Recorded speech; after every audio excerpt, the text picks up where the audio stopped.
Okay, everybody, so this is my review of the Wheel of Time finale, The Eye of the World. Okay, so I was very hyped for this episode, and I had said in my previous review that just my whole feeling of the season as a whole was going to depend a lot on this finale, because it felt like there was a lot of setup, and you want big reward. Unfortunately, I found myself pretty disappointed with this finale. One of the main reasons is I felt like there was a lack of urgency in both areas in this episode, where it was Moiraine and Rand in the Blight, or whether it's this army preparing for battle with these monsters coming. And I felt like it was bizarre how much of a lack of urgency there was. And I also thought it was bizarre how much dialogue the leader of this army and his sister had in this final episode, because I really did not care much about them, and I felt like we haven't had nearly enough screen time before this to feel any weight of their dialogue in this episode. And also, if you want to sell it on, at least giving him a good story arc, the leader, in one episode, we got more of that with his sister. She has this big moment at the end as a sacrifice, but he just, shoots his bow a couple times and gets killed. What a letdown. And that's even just this buildup of the army versus the monsters, where, nothing really happened with them. It was a couple shots of bow and arrows, and that was kind of it. So that just felt off, and don't even get me started on, especially this episode, how bad the monsters looked here. They looked way better in episode 1. I mean, there's no excuse for this. The budget this show had, you're like, well, where is that money going? Is it giving the crew gift cards to Costco? Like, what's happening here? I mean, it's 2022 in a week. Lord of the Rings, The Two Towers came out 2002. Now imagine a scene from that's similar to, monsters running at a wall like the Battle of Helm's Deep, and compare it here. Yeah, it's different. It's a movie budget compared to TV, but the amount of money that they could have at least put in, that they've been given, that many shows don't have, to make this look not like I'm watching a cutscene in a PS3 video game. It just looked bad. I mean, even when the monsters had the practical effects, when they were running up through the eyes of some of the warriors and they got onto the wall, the monsters, they looked literally like the monsters from March of the Wooden Soldiers.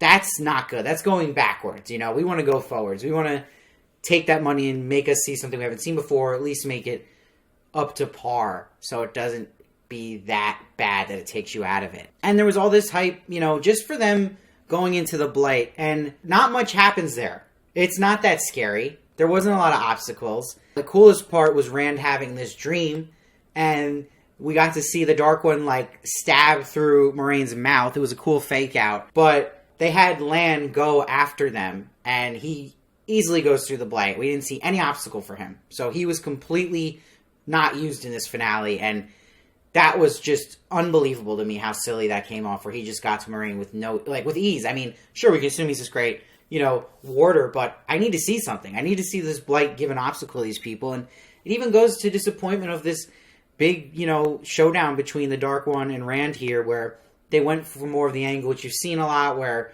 someone's kind of in alternate reality. This is something that looked like the Dark One was taking the role of, the devil in the suit kind of vibe here, with the temptation for him, and make this world happen through his power. And I just thought that the problem with making that choice and that effect, it took away from the physicality of the action here with Moiraine, Rand, and the Dark One. It didn't feel big. It didn't feel like this epic finale. It just felt so bland. And again, Moiraine has all this talk about anyone who's not the dragon that goes here will die. And even if she doesn't die herself, it's like she got out of this without a scratch. Yes, she lost her attachment to the one power, but it's like, I didn't feel like there was any kind of obstacles that they were actually fighting that we see them pay for and suffer through to have that rewarding feeling at the end. It just all felt too easy. And poor Perrin here, I mean, they really gave him not much to do. Some of his moments are just silly. I was laughing really hard when he was just yelling at Loyal, what are we going to do? Just watch our friends die? It's like he's just him, moping this whole time and being completely useless. And the worst thing is, Pat and Fane, who everyone predicted was this person following them. We saw that last episode was, confirmed it was him. We see his face. But he's this peddler, and he's with the Dark Friends, and the fades, and he kills Loyal, which sucks because Loyal was a really exciting character. But all this is happening, and Perrin's running away from a bat. Oh, man! It bit me! I'm gonna get rabies! I'm stuck! What I did like, though, was there was a moment of strong tension where Moiraine, the Dark One, at the end there, the Dark One's like, he's channeling, you don't even know what he's planning to do, and Moraine's slowly cutting more into Rand's skin. That was intense, but again, there's just something missing here. Maybe this would have been great just as the last moments, but we need something else. I do like that Rand knows this isn't what Egwene wants in his vision, so that's kind of what makes him see clearly and does the right thing. And then we could talk about, too, like, yes, this was intense with all these women channeling together. And crazy moment for this warrior woman whose face just, like, zaps out and dies. Huge sacrifice. That was cool. But, again, it hurts that the special effects don't look great. It also is something that's repetitive with the channeling that maybe they should have made channeling look a little different here and there for different people. It's visually repetitive now. I'm bored of it. I think it's not as interesting. That's something where you can really take your own kind of spin on it in an adaptation into television. But we see Nynaeve sacrifices herself, which, you know, was foreshadowed good by the psychic bartender seeing her, like, burn up. So he knew, oh no, like, is Nynaeve going to die here? And she has this big moment, but Egwene will heal her now and save her. And that almost even felt like, okay, so what was the point of just, like, doing that? Just so she can have a sacrificing moment and just come right back? I felt that was just not great. Now, it's cool that Padan Fain gets this nice monologue here, and he's talking about all 5 of them are focal points for the wheel. That's what Moiraine saw, he says, and my lord saw. And the lord wants to bring balance. Someone will turn to shadows, maybe all of you. And it shows Matt here. And it sucks we're not going to get this actor, Matt. But we'll see who they cast to continue his storyline, but he's clearly going to be someone going towards the dark. And we know, like Padan Fain says, Rand is the dragon, but you all have a part to play, which I like. That makes it more interesting going forward. But Rand knows that, you know, men who channel eventually go crazy, and they kill everyone they love. This happened to the dragon before him. That is what... Also, they set up the dragon before him nicely with that opening scene, setting up how, like, the idea of it was dangerous for men to channel in the first place because of the access the Dark One had, so that was cool. And he tells Moiraine she's got to lie. She's got to find a way to lie and tell everyone he died here. Because he doesn't want to end up hurting them. But Moiraine saying to land the stone to scratch means that this wasn't the last battle. I feel like it was the first. So, okay, it's setting up for future seasons. You know, it's not it for the Dark One. But, again, it didn't feel like this big epic battle we were waiting for. And all these hours of television for this. It just fell flat. Now, book readers commence, because you guys will have a better idea. I haven't read the books about this teaser of the girl on the beach being greeted by this giant boat army moving waves. Give us maybe a little teaser about it for non-book readers like myself, what that kind of is all about. But I am giving this one a 6.9. This is sadly my least favorite episode of the season.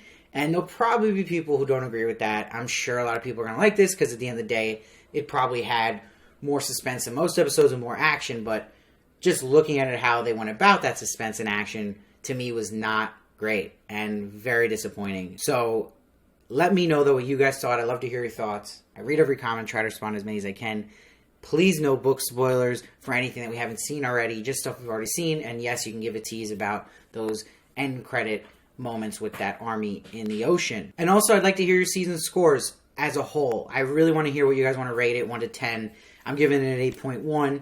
You could see my past reviews, a lot of them I gave an 8.8.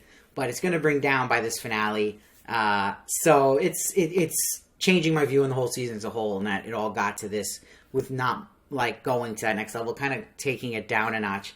Scares me for season 2. I hope they can make it better. And it scares me, the production value of this Amazon, because they're doing the Lord of the Rings show. So I hope they don't just use big budget and, like, again, not use it. Use it. Make it work. You know, you're giving the money. There's no excuse here. So, again, leave me your season score, episode score, and please follow me. I enjoyed all your guys this season. Please come with me other shows I do. I do a bunch of fantasy shows as well. Other types of TV shows, movies, celebrity interviews. I really appreciate every subscriber I can get. It helps me in so many ways you have no idea. And if you love what I do here, I really appreciate if you become a member today, because then it will help me do more reviews for you guys in the future. And you'll get special perks. And please follow me at Steve Varley Show on Twitter, Instagram, and TikTok for more of me. And I'll see you next time.